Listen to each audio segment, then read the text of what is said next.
Guys, ഇനി എനിക്ക് video എടുക്കാൻ പറ്റില്ല. പോലീസ് വന്ന് ഫോൺ വാങ്ങി. ഇനി എനിക്ക് റീച്ച് ആവാൻ പറ്റില്ല. എന്നെ ഇഷ്ടമുള്ളവർ ഈ പേജ് ഫോളോ ചെയ്യാൻ പാടില്ല. എന്റെ കഴപ്പ് അങ്ങനെ തീർന്നു കിട്ടി. ഇപ്പൊ ഞാൻ നല്ല ഹാപ്പിയാണ്. Thank you guys.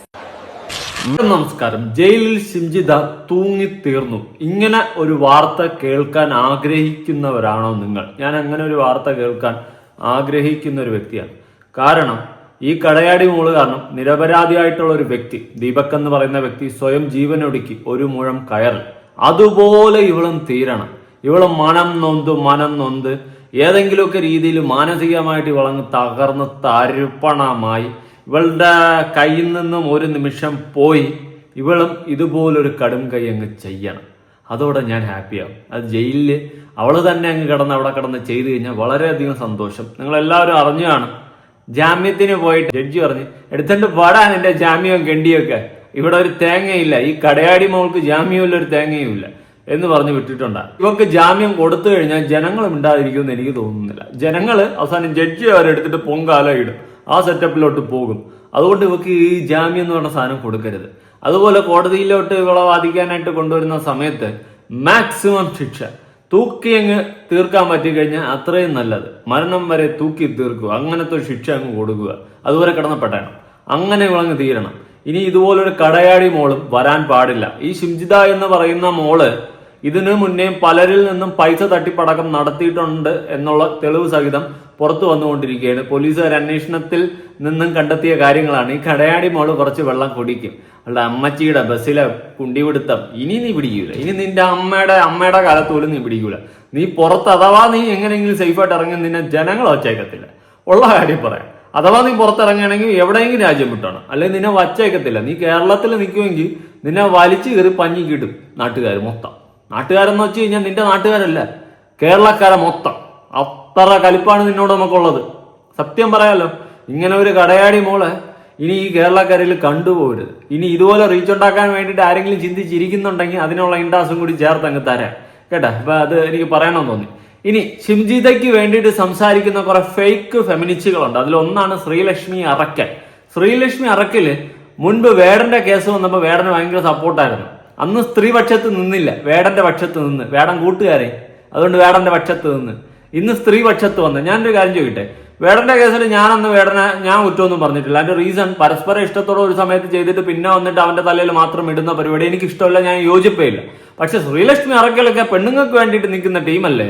പെണ്ണുങ്ങൾ എന്ത് അപരാധം ചെയ്ത് കഴിഞ്ഞാൽ, എന്ത് കള്ളക്കേസ് കൊടുത്തു കഴിഞ്ഞാൽ പെണ്ണുങ്ങളെ കൂടെ നിൽക്കുന്ന ടീമല്ലേ? ഏത് മൂഡ്? ആ മൂഡ്. അതുകൊണ്ട് ശ്രീലക്ഷ്മി അറക്കലൊക്കെ വേടന്റെ ഒപ്പമാണ് അന്ന് നിന്നത്, പെണ്ണുങ്ങളൊപ്പം നിന്നില്ല. ആണിനൊപ്പമാണ് അന്ന് നിന്നത്. അന്ന് നിന്നതിന്റെ റീസൺ വേടൻ അറിയാന്നുള്ള ടീമായത് കൊണ്ടാണ്. അതിൽ നിന്ന് തന്നെ നമുക്ക് മനസ്സിലാക്കാം ഇവക്കൊന്നും ഒരു ലോജിക്കിലോ ഒരു എത്തിക്സ് ഇല്ല.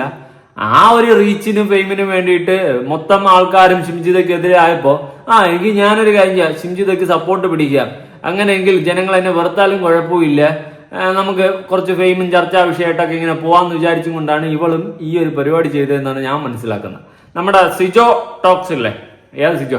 ബിഗ് ബോസ് സിജോ, നമ്മുടെ റോക്കി ഭാര്യ ഇടി വാങ്ങിച്ച സിജോ, അവൻ പറയുന്നത് കേട്ടു നോക്കാം. നാളായിട്ട് സ്ത്രീകൾക്ക് വേണ്ടി പ്രവർത്തിച്ച എന്തെങ്കിലും കാര്യം ഉണ്ടോ എന്ന് ചോദിച്ചു കഴിഞ്ഞാൽ എനിക്ക് അറിഞ്ഞുകൂടാ. അതേസമയം അതുകൊണ്ടൊന്നും നമ്മുടെ നാട്ടിലുള്ള ഒരു സ്ത്രീക്ക് ഉപയോഗമില്ല. ഞാൻ ചോദിക്കട്ടെ, ഈ ശ്രീലക്ഷ്മി അറക്കല് ഈ ദീപക്കിനെതിരായിട്ട് ഇത്രയും ഡയലോഗ് വന്ന് ചാൻസ് എടുക്കാതെ എന്ന് പറയുന്നുണ്ട്. ഈ വേടനെതിരെ എത്ര കേസ് വന്നു, പീഡന പരാതികൾ, ശരിയല്ലേ? അത് വേടന്റെ കൂടെ വന്നിട്ട് വേടന്റെ തോളെ കഴിഞ്ഞിട്ട് വേടൻ സൂപ്പറാണെന്ന് ശ്രീലക്ഷ്മി അറക്കല് പറയുന്നത്. ആ ശ്രീലക്ഷ്മി അറക്കലിനെ പിന്നെ എന്തിനാ ഞാൻ വീട്ടിൽ കയറ്റാൻ കൊള്ളത്തില്ല. സത്യം കുറെയൊക്കെ എനിക്ക് എതിർപ്പുണ്ട് സിജോയുടെ വാക്കുകളിൽ. പക്ഷെ ഇവൻ ഈ പറഞ്ഞത് കറക്റ്റാണ്. ഇവളെ വീട്ടിൽ കയറ്റാൻ പോയിട്ട് നാട്ടിൽ പോയിട്ട് പഞ്ചായത്തിൽ പോലും കയറ്റാൻ കൊള്ളൂല. അമ്മാതിരി അപരാധമാണ് അവള് പറയുന്നത്. കാരണം വേറൊന്നുമല്ല, വേടന് വേണ്ടിയിട്ട് നിന്നു. ഇപ്പൊ വന്നിട്ട് ഷിംജിതയ്ക്ക് വേണ്ടിയിട്ട് നിൽക്കുന്നു. വേടന് വേണ്ടിയിട്ട് നിന്ന് തെറ്റെന്നല്ല പറയുന്നത്. വേടന്റെ കേസിൽ ഞാൻ പറഞ്ഞിട്ടുണ്ട്, പരസ്പര ഇഷ്ടത്തോടെ ഒരു സമയത്ത് ചെയ്തിട്ട് പിന്നെ വന്നിട്ട് കേസുമായിട്ട് വരുന്ന കോലാണ്ടി പരിപാടി എനിക്ക് ഇഷ്ടമുള്ള പരിപാടിയല്ല, അത് തെറ്റാണ്. ഒരു സമയത്ത് സുഖം അനുഭവിക്കും, പിന്നെ വന്നിട്ട് പീഡന പരാതി. അവൻ കുറച്ച് ഫെയിം റീച്ചൊക്കെ ഉണ്ടാക്കിയപ്പോൾ നേരെ പീഡന പരാതി. അത് തന്നെയാണ് രാഹുൽ മാങ്കൂട്ടത്തിന്റെ കേസിൽ. ഒരു സമയത്ത് ഇഷ്ടത്തോടെ ചെയ്തിട്ട് പിന്നെ വന്നിട്ട് പീഡന പരാതി. ഈ ഒരു പരിപാടി അത് നമുക്ക് യോജിപ്പുള്ള ഒരു കാര്യമല്ല. ഓക്കെ, നമുക്ക് ബാക്ക് ടു ടോപ്പിക്കിൽ വരാം. ഷിംജിത എന്ന് പറയുന്ന കടയാടി മോളെയും സപ്പോർട്ട് ചെയ്തുകൊണ്ട് ആര് വന്നിട്ടുണ്ട്? അറക്കൽ മാത്രമല്ല, വേറെ 2 കണ്ണാടി വെച്ച ചേച്ചിമാരും ഉണ്ട്. പറയുമ്പോ എല്ലാം പറയണമല്ലോ, എല്ലാം കണക്കാ. ഇപ്പൊ ബസ്സിൽ കയറി ഇരിക്കുമ്പോ അടുത്തിരിക്കുന്ന സ്ത്രീ അത് അത് എങ്ങനെയാണെന്ന് പുരുഷൻ കണ്ടുപിടിച്ചിട്ട് വേണം കയറിയിരിക്കണം. ആ ഒരു അവസ്ഥയിലേക്ക് എത്തിച്ചേർന്നിരിക്കുക ദീപകിന്റെ. സത്യം, ദീപകിന്റെ ഈ ഒരു കേസോട് കൂടി ഇവിടെ പുരുഷന്മാര് ബസ്സിൽ കയറുമ്പോൾ അടുത്തിരിക്കുന്ന സ്ത്രീ എങ്ങനെയുള്ളവളാണെന്ന് ആദ്യം നോക്കേണ്ട ഒരു അവസ്ഥയിലോട്ട് പോയിട്ടുണ്ട്. സത്യം പറയാൻ പേടിയാണ്. ഞാൻ ബസ്സിലൊന്നും യാത്ര ചെയ്യാറില്ല. ഞാൻ കുറെ കാലമായി യാത്ര ചെയ്തിട്ട്. ഇനി അങ്ങോട്ട് ഏതെങ്കിലും ഒരു സിറ്റുവേഷനിൽ ബസ്സിൽ യാത്ര ചെയ്യേണ്ടി വന്നു കഴിഞ്ഞാൽ പേടിയാ.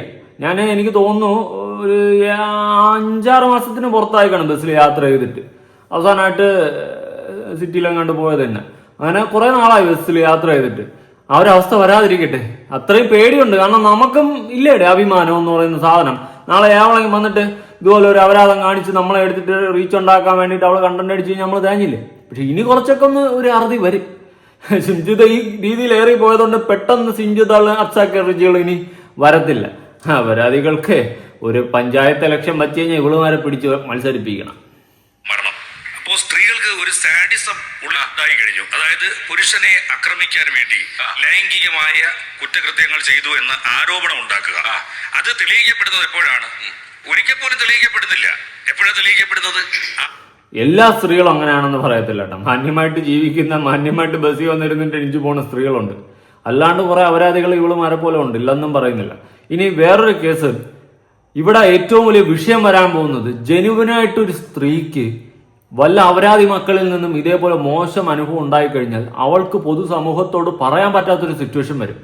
കാരണം പറഞ്ഞു കഴിഞ്ഞാലും അത് തെളിവ് സഹിതം എന്തെങ്കിലും വീഡിയോ എടുത്തിട്ട് കഴിഞ്ഞാലും അതിലും നാട്ടുകാർ കുറ്റം പറയും. നീ എന്തിനാണ് ഈ വീഡിയോ എടുത്തിട്ട് അവന്റെ കുടുംബം തൊലച്ചെന്നുള്ള രീതിയിൽ സംസാരിക്കുക. അതിലേക്ക് യോജിപ്പൊന്നുമില്ല. ജെനുവിനായിട്ട് ഒരു സ്ത്രീക്ക് മോശം അനുഭവം ഉണ്ടായി അവനെയും കയറി പിടിച്ച് അവന്റെ വീഡിയോ എടുത്തിട്ടെന്ന് വെച്ചിട്ട് ഒരിക്കലും ഞാൻ അവളെ കുറ്റം പറയത്തില്ല. അങ്ങനെയുള്ള കടയാടി മക്കളെ വീഡിയോ എടുത്ത് ഇടണമെന്നേ ഞാൻ പറയത്തുള്ളൂ. അങ്ങനെയുള്ള ഒരുപാട് വീഡിയോസ് നമ്മൾ സപ്പോർട്ട് ചെയ്തിട്ടുണ്ട്. ആരാ? പെൺകുട്ടിയെ. പക്ഷെ ഈ കടയാടി മോള് വന്നിട്ട് അപ്പുറത്ത് നിന്നിട്ട് ഇപ്പുറത്തോട്ട് അവന് വച്ചു കൊടുത്തിട്ട് തട്ടടാ എന്ന് പറഞ്ഞ് വച്ചു കൊടുത്തോണ്ട് നിന്നിട്ട് കണ്ടന്റ് ഉണ്ടാക്കിയത് ഏതൊരു മനുഷ്യനും കണ്ടാൽ മനസ്സിലാവും. അവളുടെ മുഖത്തുള്ള ചിരിയുണ്ട്. അവന്റെ കൈ അങ്ങണ്ട് അറിയാതെ തട്ടിയപ്പോ അവൾക്ക് കിട്ടി കണ്ടന്റ് കിട്ടി എന്നുള്ളൊരു ചിരി അവളുടെ മുഖത്തുണ്ടായിരുന്ന ആ പുന്നാരമോളെ അപ്പം തന്നെ എനിക്ക് പിടിച്ച് വലിച്ച് കീറി പിച്ചെടുത്ത് എറിയാൻ തോന്നി. കോഴിയെ പിന്നെ എറിയുന്നല്ല. സത്യം, എനിക്ക് അത്രയും കലിപ്പാണ് വന്നിട്ടുള്ളത്. കടയാടി മോളെ ഇപ്പൊ കൂടി എന്റെ കൈ തന്നെ പിച്ച് വലിച്ച് കീറി എടുത്തെറിയും. ആ ഇര ഇപ്പൊ ഇവിടെ ആരാ ഇരയാവുന്നത്? വേട്ടക്കാരനാണോ വേട്ടക്കാരിയാണോ എന്നുള്ളതില ഇര ഇപ്പൊ ആരാവുന്നത്? ഇപ്പൊ ദീപക് ഇരയായ സംഭവം യഥാർത്ഥത്തിൽ ദീപകിനെ അതിനെ അതിജീവിക്കാൻ ഒരു മാർഗമില്ലാതായിപ്പോയി. കാരണം സോഷ്യൽ മീഡിയയിൽ അത്രയധികം അദ്ദേഹത്തെ തെറി പറഞ്ഞുകൊണ്ടേയിരുന്നു. അപ്പൊ നിവൃത്തിയില്ലാതെയാണ് അദ്ദേഹം ജീവൻ ഒടുക്കിയത്. ഉള്ള കാര്യം, സോഷ്യൽ മീഡിയയിൽ ഈ ഒരു വിഷയം ആദ്യം ഈ സിംജിത എടുത്തിട്ട സമയത്ത് ഡബിൾ അഭിപ്രായം വന്ന് കുറെ ആൾക്കാർ എന്തെന്നോലും കാണാണ്ട് ദീപകിനെ തെറി വിളിച്ചു തുടങ്ങി. കുറെ ആൾക്കാർ ആദ്യം ഒരു ഡൗട്ട് ഇട്ട് സംസാരിച്ചു. ഇവള് ഉടായിപ്പല്ലേ ഈ വീഡിയോ കാണിക്കുന്നതെന്നുള്ള രീതിയിൽ ഡൗട്ട് ഇട്ട് സംസാരിച്ചു. പക്ഷെ ഭൂരിപക്ഷ ആൾക്കാരും കുറെ പേര് ആദ്യം നേരെ വീഡിയോയിൽ നോക്കാതെ അനലൈസ് ചെയ്യാതെ ബസ്സിലെ മോശം അനുഭവം എന്ന് പറഞ്ഞുകൊണ്ട് ദീപകിനെ തെറി വിളിച്ചു തുടങ്ങി. അതിനുശേഷം സൈബർ അറ്റാക്ക് ദീപകിലോട്ടാണ് പോയത്. ദെൻ ആ വ്യക്തി കടും കൈ ചെയ്ത്. അതിന്റെ റീസൺ രണ്ടാമത് ഇവളൊരു എക്സ്പ്ലനേഷൻ വീഡിയോ ഇട്ട് അതിൽ ഇയാളൊരു സൈക്കാട്രിക് പേഷ്യന്റ് എന്നുള്ള രീതിയിലുള്ള ഒരു മട്ടില് ഈ സിംജിത സംസാരിച്ചു. അതും കൂടി കേട്ടപ്പോഴാണ് ആ വ്യക്തി സ്വയം ജീവനൊടുക്കി ഭൂലോകത്ത് തന്നെ ഇല്ലാണ്ടായിട്ടുള്ള അവസ്ഥകളൊന്നും ആലോചിച്ച് നോക്കും. എന്ത് തെറ്റാ വ്യക്തി ഈ നായിന്റെ മോളോട് ചെയ്തത്, ഈ കടയാടി മോളോട് ചെയ്തത്. തീർത്തില്ലേടി? ഇവളെ വെറുതെ വിടരുത്. ഇവളെ പുറത്തിറക്കി ഇവക്ക് ജാമ്യം കൊടുത്തു കഴിഞ്ഞാൽ ഇവിടുത്തെ നീതി വ്യവസ്ഥയെ തെറി വിളിക്കേണ്ട അവസ്ഥയിലോട്ട് ജനങ്ങളെത്തും. സത്യം, തെളിവ് ഇതിന്റെ അപ്പുറം ഇനി എന്ത് വേണം? ഇവളെ ശിക്ഷിക്കണം. മാക്സിമം വർഷം ഇവളെ അകത്തിട്ട് അവിടെ ഇട്ട് ഇടിച്ച് ചമ്മന്തിയാക്കണം. ഏതോ തടവുകാരൊക്കെ കയറി ഇടിച്ചെന്ന് പറയുന്നുണ്ട്. Big salute. ആരായാലും ബിഗ് സല്യൂട്ട്. ഇതുപോലത്തെ കടയാടി മക്കളെ ഇടിച്ചു കഴിഞ്ഞാൽ അവിടെ നിങ്ങൾക്ക് ഒപ്പം ജനങ്ങളുടെ പ്രാർത്ഥന ഉണ്ടാവും. ഈ നായിന്റെ മുകളിൽ അന്ത്യവും നാശമാണ് ജനങ്ങൾ കാത്തിരിക്കുന്നത്. ഇവള് ഏതർത്ഥേനെ ഇവള് തീരണം. ഇവള് തീർന്നെന്നൊരു ന്യൂസ് കേട്ട് കഴിഞ്ഞാൽ സത്യം ജനങ്ങൾ ഹാപ്പി ആയിരിക്കും. ഉള്ള കാര്യം പറയാം, ഇവളുടെ അന്ത്യം അതാണ് ഞങ്ങൾ കാത്തിരിക്കുന്നത്. നരകിച്ച് ഇവള് തീരണം. വെറുതെ തീർന്ന പോലെ നരകിച്ച് ഇഞ്ചിഞ്ചായിട്ട് ഇവള് തീരണം. പക്ഷെ അതിന് വിചാരിക്കരുത് നിങ്ങൾക്ക് എവിടെന്നെങ്കിലും സന്ധ്യമയം പറഞ്ഞ പോലെ വിമർശനങ്ങൾ കിട്ടിയെന്നതിന്റെ പേരിൽ സൂയിസൈഡാണ് ഇരുന്നുള്ള വഴി. സൂയിസൈഡ് ഒരിക്കലും അല്ല. 1000 വീരുക്കളോടൊത്ത് ജീവിക്കുന്നതിനേക്കാൾ നല്ലത് ആത്മഹത്യയാണെന്ന് ദീപക് ചിന്തിച്ചിട്ടുണ്ടാവും. പക്ഷെ അതിനെ അതിജീവിച്ചവരോടില്ലേ? ഇത്തരത്തിൽ ഇങ്ങനെ പറഞ്ഞുകൊണ്ടേയിരിക്കും. ഒരാൾ ഏതെങ്കിലും ഉന്നത പദവിയിൽ എത്തിക്കഴിയുമ്പോഴായിരിക്കും പഴയ കാലത്ത് എന്നെ അങ്ങനെ തൊട്ടു, എന്നെ ഇങ്ങനെ പീഡിപ്പിച്ചു, എന്നെ അവിടെ കൊണ്ടിരുത്തി. ഈ സമയത്തൊന്നും ആണുങ്ങൾക്ക് യാതൊരു പ്രശ്നമില്ല. രണ്ടുപേരോട് ഒരുമിച്ച് യാത്ര ചെയ്യുന്നു. അതിനുശേഷം പെട്ടെന്ന് പറയുന്നു അയാൾ എന്നെ അങ്ങനെ ചെയ്തു, ഇങ്ങനെ ചെയ്തു. അപ്പൊ ഈ കറക്റ്റ് അല്ലേ? അതായത് മുൻപ് പരസ്പര ഇഷ്ടത്തോടെ പരിപാടികൾ ചെയ്യാറുണ്ട്. ആ പരിപാടി ഒരു പോയിന്റ് കഴിയുമ്പോൾ നേരെ പീഡനത്തിലോട്ട് വരും.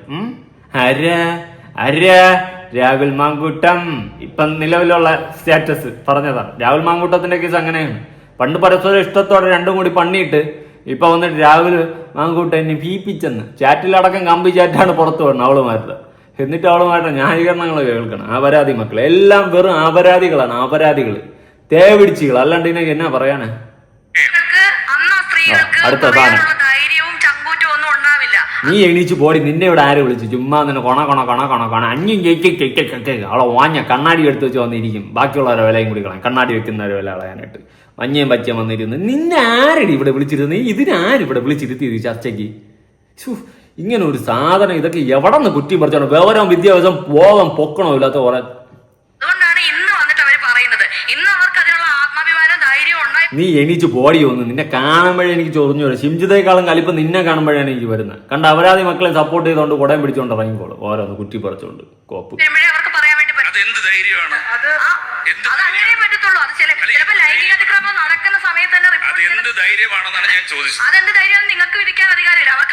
നിനക്ക് പിന്നെ എന്നാ ഗീര വിത്തറി? ഞാൻ എന്നെ നിങ്ങൾക്ക് വിധിക്കാൻ നിനക്കൊരു തേങ്ങ അറിയത്തില്ല. ചുമ്മാ വന്നിട്ട് ഷിംജിതയുടെ വീട്ടിൽ നിന്ന് പൈസ വാങ്ങി ഞണ്ണിട്ടിരുന്ന് സംസാരിക്കുന്ന പോലെ നീ സംസാരിക്കുകയാണ്. അവളുടെ വക്കാലത്ത് ഏറ്റെടുത്തോണ്ട് പൈസ വാങ്ങിയിട്ട് അവക്ക് വേണ്ടിയിട്ട് സംസാരിക്കുന്ന പോലെയാണ് നിന്റെ സംസാരം. ആ അപരാധി മോള് ഒരു മനുഷ്യനെ തീർത്ത് അതിനു പുറമെ പല ആൾക്കാരിൽ നിന്നും പൈസ തട്ടിപ്പടക്കം നടത്തിയിട്ടുണ്ടെന്നുള്ള കാര്യങ്ങൾ പോലീസ് അന്വേഷണത്തിൽ പുറത്തു വരുന്നുണ്ട്. നിനക്ക് അതിനെ പറ്റിയിട്ടൊന്നും സംസാരിക്കാനില്ല. അവളുടെ മറ്റേ അടുത്ത ഷിംജിത പോയി അവളെ അടിയിൽ പോയിരുന്നീ. നിനക്ക് അവള് ഇതിനെ പറ്റിയത്.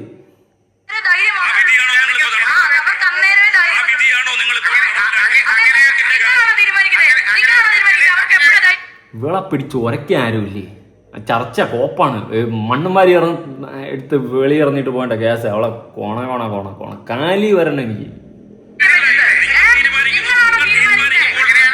എടി മടല് വെട്ടി അടിച്ചിട്ടടി നെഞ്ച് പോയി. അവൾ കോണയടി വന്നിരുന്നു. കാലി വരണം. ഇങ്ങനെയാണ് തീരുമാനിക്കുന്നത്. മോള് ഇതൊക്കെ എവിടെ നിന്നോ കുറ്റിയും പറഞ്ഞുകൊണ്ട് പോയെന്ന കാണുമ്പോൾ തന്നെ കലി വരുന്നു. ഇതിനെയൊക്കെ ചൊറിഞ്ഞു വരുക കോപ്പ്.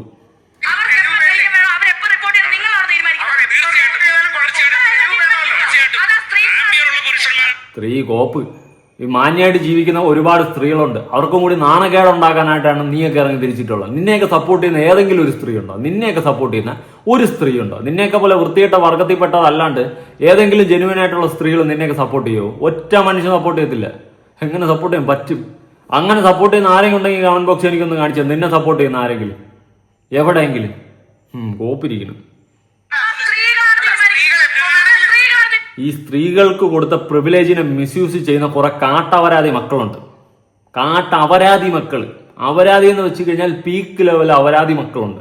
ആ ഗണങ്ങളിൽ പെട്ടിട്ടുള്ള കുറെ സാമാനങ്ങളാണ് ഇതൊക്കെ.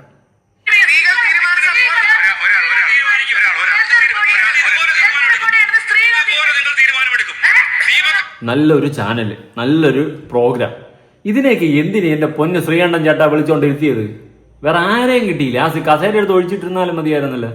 ജീകള് ഒരു തേങ്ങ അറിയത്തില്ല. വന്നിട്ട് ചുമ്മാ വെട്ടുന്നു. മടല വെട്ടി അടിക്കുന്നതിനൊക്കെ.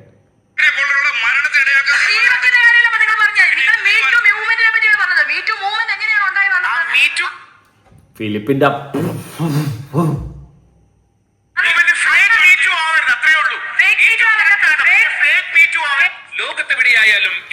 ഇതിന്റെ ലോകത്ത് എവിടെയായാലും ഇതിന്റെ അടിച്ച് അലവീറേണ്ട കേസുകളാണ് ഇതൊക്കെ വിളിച്ച് പറയുന്നത്. ഇതിനൊക്കെ ഏതെങ്കിലും മനുഷ്യന്മാർക്ക് സപ്പോർട്ട് ചെയ്യാൻ പറ്റുമോ? ഷിംജിതയ്ക്ക് പകരം ഇതങ്ങ് അകത്ത് പോയാൽ മതിയായിരുന്നു. അതും ഇതും കൂടി പോട്ട്, എല്ലാം പോട്ട്, കോപ്പുകൾ കാലി വരണം. പിന്നെ അല്ലാണ്ട് ഈ അറക്കൽ മോളെ സപ്പോർട്ട് ചെയ്യുന്ന ആരെങ്കിലും ഉണ്ടോ? ആരെങ്കിലും ഉണ്ടെങ്കിൽ ഒന്ന് കമന്റ് ചെയ്യണേ താഴെ. എനിക്ക് അറിയാൻ വേണ്ടിയിട്ടാണ് ഇതിനെ സപ്പോർട്ട് ചെയ്യുന്ന ഏതെങ്കിലും മനുഷ്യൻ ഈ ഭൂലോകത്തുണ്ടോ എന്ന് അറിയാൻ വേണ്ടിയിട്ട് എൻ്റെ ഒരു ക്യൂരിയോസിറ്റി. ഇനി ഷിംജിതയുടെ ജാമ്യാപേക്ഷ മൂഞ്ചി എന്നുള്ള ന്യൂസ് കാണാം. സമൂഹ മാധ്യമങ്ങളിലൂടെയുള്ള അപകീർത്തി പ്രചാരണത്തിൽ കോഴിക്കോട് ഗോവിന്ദപുരം സ്വദേശി യു ദീപക് ജീവനൊടുക്കിയ സംഭവത്തിൽ പ്രതി ഷിംജിത മുസ്തഫയ്ക്ക് ജാമ്യമില്ല. Kozhikode Kunnamangalam first class magistrate കോടതിയാണ് ജാമ്യം തള്ളിയത്. വിവരങ്ങളുമായി കോഴിക്കോട് നിന്ന് നിഖിൽ പ്രമേഷ് ചേരുന്നു. നിഖിൽ പ്രമേഷ്, എന്തൊക്കെയാണ് ഈ വാർത്തയുടെ കൂടുതൽ വിവരങ്ങൾ? നല്ല കാര്യം. ഇനി ജാമ്യമില്ല, ഒരു കോപ്പും കൊടുക്കരുത്. പി ദിലീപ് കുമാർ, ഈ ദീപകിന്റെ കേസുമായി ബന്ധപ്പെട്ട് ഇന്നിപ്പോൾ ഷിംജിതയുടെ ജാമ്യ ഹർജിയിന്മേലുള്ള വിധി മാത്രമാണ് പുറപ്പെടുവിക്കാനുണ്ടായിരുന്നത്. ഒറ്റ വാക്കിൽ കോടതി ഈ പ്രതിക്ക് ഇപ്പോൾ ജാമ്യമില്ല എന്നുള്ള കാര്യം പറയുകയായിരുന്നു. എന്തായാലും വളരെയധികം വളരെയധികം ചർച്ച ചെയ്യപ്പെട്ട ഒരു കേസാണ്. നമുക്കറിയാം, സമൂഹ മാധ്യമങ്ങളിൽ ഇങ്ങനെ ഇൻസ്റ്റാഗ്രാമിൽ തനിക്ക് നേരിട്ട ലൈംഗിക അധിക്ഷേപം എന്നുള്ള പേരിൽ യുവതി വീഡിയോ പോസ്റ്റ് ചെയ്യുന്നു. അതിന് പിന്നാലെ ഞാനൊരു കാര്യം പറയാം. ഈ ദീപകിന്റെ കുടുംബത്തിന്റെ ആ ഒരു മാനസികാവസ്ഥയെങ്കിലും മാനിച്ച് ഈ നായിന്റെ മോളെ പുറത്തു വിടരുത്. ജനങ്ങൾ കിട്ടിയ ചിലപ്പോൾ വലിച്ചു കീറിച്ച ഒരു കുട്ടി സത്യം ആ അവസ്ഥ ഉണ്ടാവും. ഉള്ള കാര്യം പറയാം. ഇവളെ അവിടെ ഇട്ട് നരയിപ്പിക്കണം. കൂടെയുള്ള ബാക്കിയുള്ള പ്രതികൾ ഇവളെ ഇടിച്ച് പരിപ്പ് ഇളക്കണം. ഇവളിനി അമ്മയുടെ കാലത്ത് ഇവള് ഉണ്ടാക്കല്. മറ്റൊരു അതിൽ മറന്നത് ദീപക് ആത്മഹത്യ ചെയ്യുന്ന സാഹചര്യം ഉണ്ടാകുന്നത് പിന്നാലെ വലിയ രീതിയിലുള്ള പിന്തുണ പുന്നാര മോൾ സൈക്കോളജിസ്റ്റ്. എനിക്കത് ഓർക്കും. എനിക്കിങ്ങനെ തലയിൽ കൂടി ഓടുകയുള്ള പഴയ ആ അന്നത്തെ വിഷയങ്ങളെല്ലാം കൂടി കാലവാരി അടിക്കാൻ തോന്നുവാണ്. നവമാധ്യമങ്ങളിലൂടെ അടക്കം ദീപക്കിനും കുടുംബത്തിനും ലഭിക്കുന്ന സാഹചര്യം ഉണ്ടായത്. പോലീസ് കോടതിയിൽ കൃത്യമായി അറിയിച്ചിരുന്നത് ഈ യുവതിക്ക് ജാമ്യം നൽകാൻ പാടില്ല. ജാമ്യം നൽകിയാൽ സാക്ഷികളെ പ്രതി സ്വാധീനിക്കാനുള്ള സാധ്യതയുണ്ട് എന്നുള്ളൊരു റിപ്പോർട്ട് കോടതിയിലെ പോലീസ് നൽകിയിരുന്നു. ഇത് പരിഗണിച്ചുകൊണ്ടാണ് നിലവിലത്തെ സാഹചര്യത്തിൽ ഇപ്പോൾ ജാമ്യം നിഷേധിച്ചിരിക്കുന്നത്. കോടതിയിൽ എത്തിച്ചിരുന്നില്ല, പകരം ജാമ്യമില്ല എന്നുള്ള കാര്യം അറിയിക്കുക മാത്രമാണ് ചെയ്തിരുന്നത്. പോലീസ് അന്വേഷണം ഈ കേസിൽ മുന്നോട്ട് പോവുകയാണ് ദിലീപ് കുമാർ. അതിനിടയിലാണ് ഈ പ്രതിയുടെ ജാമ്യം തള്ളുന്ന സാഹചര്യം ഉണ്ടാകുന്നത്. ഇപ്പോഴും മഞ്ചേരി ജയിലിൽ തന്നെയാണ് പ്രതി ഉള്ളത്. ഇതുവരെ കസ്റ്റഡി അപേക്ഷ പോലും ഈ കേസുമായി ബന്ധപ്പെട്ട് പോലീസ് നൽകിയിട്ടില്ല. കസ്റ്റഡി അപേക്ഷ നൽകാത്തതിന് പ്രധാനമായുള്ള 2 കാരണങ്ങളാണ്. ഒന്ന്, ജനരോഷമാണ്. ഇപ്പോഴും ഈ പ്രതിക്കെതിരെയുള്ള ജനങ്ങളുടെ രോഷം അടങ്ങിയിട്ടില്ല. നമ്മളിപ്പോഴും അടങ്ങൂല ജനരോക്ഷം അടങ്ങത്തില്ല. ഇവൾ തീരണം. ഇവൾ ഈ ഭൂലോകത്തുനിന്ന് ഇല്ലാണ്ടാകുമ്പോഴായിരിക്കും നമുക്കൊരു സമാധാനം കിട്ടുന്നത്. സത്യം. ഇവള് നരയിച്ച് അങ്ങ് തീരണം. ഇതുപോലത്തെ കടയാടി മക്കൾ ഇനി ഉണ്ടാവരുത്. നാനാതുറകളിൽപ്പെട്ട ആളുകൾ ഈ കുടുംബത്തിന് ഐക്യദാർഢ്യം പ്രഖ്യാപിച്ചുകൊണ്ട് അവിടേക്ക് എത്തിച്ചേരുന്ന കാഴ്ച നമുക്ക് കാണാൻ കഴിയുമായിരുന്നു. അതോടൊപ്പം തന്നെ ഈ മറ്റൊരു പോലീസിന് മുന്നിലുള്ള മറ്റൊരു പ്രധാനപ്പെട്ട വെല്ലുവിളി എന്ന് പറയുന്നത് ഈ ദൃശ്യങ്ങൾ ഷൂട്ട് ചെയ്ത മൊബൈലിൽ നിന്ന് കൂടുതൽ വിവരങ്ങൾ കൂടി പോലീസിന് ലഭിക്കേണ്ടതുണ്ട്. അത് ഫോറൻസിക് പരിശോധനയ്ക്കും സൈബർ പരിശോധനയ്ക്കും അടക്കം ഇതിനോടൊപ്പം തന്നെ അയച്ചിട്ടുണ്ട്. അതിന്റെ വിവരങ്ങൾ കൂടി പുറത്തു വന്നാൽ മാത്രമേ പോലീസിന് കൂടുതൽ വിവരങ്ങൾ ലഭ്യമാകൂ. അതിനുശേഷം ഒരു വിശദമായ ചോദ്യം ചെയ്യൽ, തെളിവെടുപ്പ് എന്നുള്ളതാണ് പോലീസ് കരുതുന്നത്. ഈ പ്രതിയെ കസ്റ്റഡിയിൽ ലഭിച്ചതിന് ശേഷം ഈ റൂട്ടിലൂടെ യാത്ര ചെയ്തുകൊണ്ട് തന്നെ പോലീസിന് വിവരങ്ങൾ ശേഖരിക്കേണ്ടതുണ്ട്. പയ്യന്നൂരിൽ നിന്നാണ് ഈ ബസ്സിൽ നമുക്കറിയാം ദീപക് കയറിയത്. അതുകൊണ്ട് തന്നെ അതേ റൂട്ടിൽ യാത്ര ചെയ്തുകൊണ്ട് അതേ ബസ്സിൽ എത്തിക്കൊണ്ടൊക്കെ വിവരങ്ങൾ ശേഖരിക്കാനുണ്ട്. എന്ന് മാത്രമല്ല, കഴിഞ്ഞ ദിവസം ഈ കേസുമായി ബന്ധപ്പെട്ടുണ്ടായ വളരെ പ്രധാനപ്പെട്ട ഒരു നീക്കം എന്ന് പറയുന്നത് ഈ ബസ്സിലുണ്ടായിരുന്ന മറ്റൊരു പെൺകുട്ടി കൂടി പരാതി നൽകുന്ന സാഹചര്യം ഉണ്ടായിട്ടുണ്ട്. അപ്പോൾ ആ മൊഴി കൂടി പരിഗണിക്കും. ഇതിനോടകം തന്നെ ബസ് ജീവനക്കാരുടെ മൊഴിയൊക്കെ വളരെ വിശദമായി പോലീസ് രേഖപ്പെടുത്തിയിരുന്നതാണ്. അപ്പോൾ അതുകൊണ്ട് തന്നെ അത്തരത്തിലുള്ള ഒരു അന്വേഷണമാണ് പോലീസ് ഇപ്പോൾ മുന്നോട്ട് കൊണ്ടുപോകുന്നത്. 10 വർഷം വരെ ജയിൽ ശിക്ഷ ലഭിക്കാവുന്ന വകുപ്പുകളാണ് പ്രതിക്കെതിരെ ചുമത്തിയിട്ടുള്ളത്. ജാമ്യമില്ലാ വകുപ്പാണ് അറിയാം. അതുകൊണ്ട് തന്നെ ഇന്നിപ്പോൾ പ്രതിക്ക് ജാമ്യമില്ലാതെ അന്വേഷണ സംഘത്തെ സംബന്ധിച്ചിടത്തോളം ഇനി ഒരു കസ്റ്റഡി അപേക്ഷ ഒക്കെ നൽകി കസ്റ്റഡിയിലേക്ക് പ്രതിയെ വാങ്ങി വിശദമായ ചോദ്യം ചെയ്യലിലേക്ക് അടക്കം കടക്കാൻ അവർക്ക് സൗകര്യപ്രദമായിരിക്കും. അതോടൊപ്പം തന്നെ നമ്മൾ പ്രധാനമായും കാണേണ്ട ഒരു കാര്യം, ഈ പ്രതി നൽകിയിട്ടുള്ള ഷിംജിതയുടെ സഹോദരൻ നൽകിയിട്ടുള്ള ഒരു പരാതിയുണ്ട്. ബസ്സിൽ വെച്ച് ലൈംഗിക അധിക്ഷേപം നേരിട്ടു എന്ന് വേട്ടവാളിയാ. നിന്റെ സഹോദരി കൊണ്ട് വച്ചു കൊടുത്തോ നീ കണ്ടില്ലേ? നേരിട്ട് പോലും അവള് മാറ്റാടുത്ത. നിന്നെ പറഞ്ഞിട്ട് കാര്യമില്ല, നിന്റെ സഹോദരി അതൊക്കെ. പക്ഷേ ഈ കടയാടി മോള് പുന്നാര മോള് ഇവള് തീരണം. ഏത് പുന്നാര മോളായാലും അവള് കാണിച്ചുകൊണ്ടൊരു പരാതി നൽകിയിരുന്നു. ആ പരാതിയിന്മേലും ഇപ്പോൾ അന്വേഷണം നടക്കുന്നുണ്ട്. എന്തായാലും ഈ നിമിഷത്തിലെ ഏറ്റവും പ്രധാനപ്പെട്ട വാർത്ത ഷിംജിത മുസ്തഫയ്ക്ക് ജാമ്യമില്ല എന്നുള്ളതാണ്. പുറത്തിറങ്ങിയ സാക്ഷികളെ സ്വാധീനിക്കാനുള്ള സാധ്യതയുണ്ട്. ആ ബസ്സിലുണ്ടായിരുന്ന ആളുകൾ, ആ ബസ്സിലുണ്ടായിരുന്ന ജീവനക്കാർ, അങ്ങനെ ആളുകളെ സ്വാധീനിക്കാനുള്ള, സാക്ഷികളെ സ്വാധീനിക്കാനുള്ള സാധ്യതയുണ്ട് എന്ന് പോലീസ് വിലയിരുത്തുന്നു. ഈ പശ്ചാത്തലത്തിലാണ് പ്രതിക്ക് ജാമ്യം നൽകരുത് എന്ന് കോടതിയെ പോലീസ് റിപ്പോർട്ടായി അറിയിച്ചിരുന്നത്. അതോടൊപ്പം തന്നെ ഈ കേസിൽ നമുക്കറിയാം വളരെ പ്രധാനപ്പെട്ട സാക്ഷി എന്ന് പറയുന്നത് ആ ബസ്സിലുണ്ടായിരുന്ന മറ്റൊരു യുവതി ഉണ്ട്. അതായത് ആ യുവതിയോടാണ് ആദ്യം ദീപക് അധിക്ഷേപം കാണിച്ചത് എന്നായിരുന്നു ഈ പെൺകുട്ടി തന്റെ വീഡിയോയിൽ വിശദീകരിച്ചിരുന്നത്. അവർ ഈ കേസിലെ വളരെ പ്രധാനപ്പെട്ട സാക്ഷിയാണ്. അവരെ അടക്കം ഒരുപക്ഷെ ഈ പ്രതി സ്വാധീനിക്കാനുള്ള സാധ്യതയുണ്ട് എന്ന് ചൂണ്ടിക്കാണിച്ചുകൊണ്ടാണ് കോടതി ഇപ്പോൾ ജാമ്യം തള്ളുന്ന സാഹചര്യം ഉണ്ടായിട്ടുള്ളത്. എന്തായാലും ഉടനെ തന്നെ ഈ പ്രതിക്കെതിരെ പ്രതിയെ കസ്റ്റഡിയിൽ ആവശ്യപ്പെട്ടുകൊണ്ടുള്ള കസ്റ്റഡി അപേക്ഷ മെഡിക്കൽ കോളേജ് പോലീസ് കോടതിയിൽ സമർപ്പിക്കും. അതിനുശേഷം കസ്റ്റഡി ലഭിച്ച ശേഷം അതീവ രഹസ്യമായിട്ടായിരിക്കും തുടർ നടപടികൾ. നമുക്കറിയാം വലിയ ജനരോഷം പോലീസ് ഭയക്കുന്നുണ്ട്. ഈ പ്രതിയെ വടകരയിൽ നിന്ന് പിടികൂടിയ ദിവസം തന്നെ നമ്മൾ കണ്ടതാണ്.